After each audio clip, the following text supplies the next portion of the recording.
একটু কম মুভমেন্ট করতে পারে সেরকম আমাদের কাজ করতে হচ্ছে। মানুষ যেন কম শপিং করতে পারে সে কাজ আমাদের করতে হচ্ছে। এই জিনিসটা আমাদের জন্য একটু বিব্রতকর। যাই হোক, তারপরে আমাদের প্রস্তুতি ঈদ উপলক্ষে আছে। আমাদের প্রত্যেক 9টি থানা এবং 13টি তদন্তকেন্দ্র ফাঁড়ি সেখানে আছে। সেখানে আমাদের রাত্রিকালীন টহল, যেটা আমাদের জোরদার আছে আগের তুলনায়, এবং ঝুঁকিপূর্ণ এলাকাগুলোতে স্থানীয় জনসাধারণের মাধ্যমে আমরা নিরাপত্তার ব্যবস্থা আমরা করছি।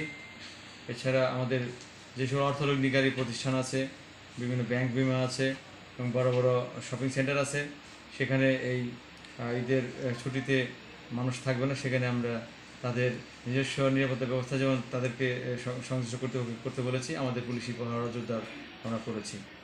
এছাড়া বিভিন্ন যে ঈদের জামাত আছে, সেই জামাতের এবার তো সরকারি নির্দেশনা আছে যে বাইরের ঈদগাতে হবে না, প্রত্যেক জায়গায় মসজিদে হবে, একাধিক জামাত হবে।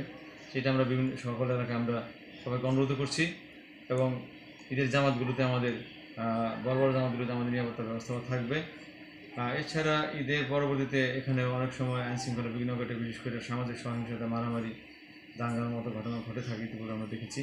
সেই জন্য আমাদের বিভিন্ন এলাকাগুলোতে, ঝুঁকিপূর্ণ এলাকাগুলোতে আমাদের নিরাপত্তা ব্যবস্থা থাকবে। স্থানীয় জনসাধারণ, স্থানীয় জনপ্রতিনিধি, চৌকিদার, দফাদার এবং রাজনৈতিক ব্যক্তিবর্গ সবাইকে আমরা এই কাজে সম্পৃক্ত করছি। তাদেরকে অনুরোধ করছি যেন এই ঈদের ছুটিতে কোনো জায়গায় মারামারি, দাঙ্গা হাঙ্গামা না হতে পারে। সে আমাদের অন্যান্য বছরের মতো না হলেও ব্যতিক্রমধর্মী প্রস্তুতি হলেও আমাদের ব্যতিক্রমধর্মী প্রস্তুতি এবছর আছে। ইনশাআল্লাহ এবছর আমরা ঈদ উল ফিতর ভালোভাবে, নিরাপদভাবে পালন করতে পারবো, উদযাপন করতে পারবো।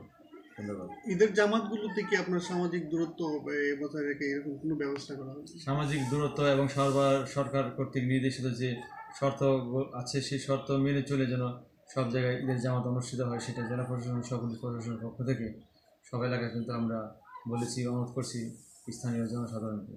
আশা করি তারা এটা মেনে চলবে। এটা তাদের নিজেদের নিরাপত্তার জন্যই এটা মেনে চলবে। আপনাদের এই পক্ষ থেকে, আপনাদের মাধ্যমে আমি হবিগঞ্জ জেলার সকল নাগরিকদেরকে এটাই অনুরোধ করব, তারা যেন সরকারের নির্দেশিত যে শর্ত আছে সেই শর্ত মেনে ঈদের জামাত এবং ঈদ উদযাপন করে। সেটা তাদের নিজেদের নিরাপত্তার জন্য কিন্তু সরকার এই সকল শর্ত আরোপ করেছে। আশা করি তারা এটা মেনে চলবে এবং প্রত্যেকে নিরাপদ থাকবে, সুস্থ থাকবে। করোনা ভাইরাসে আপনাদের এই পুলিশের সদস্য কতজন আক্রান্ত হয়েছিল? আমাদের করোনা ভাইরাসে হবিগঞ্জ জেলা পুলিশের 9 জন সদস্য আক্রান্ত হয়েছিল।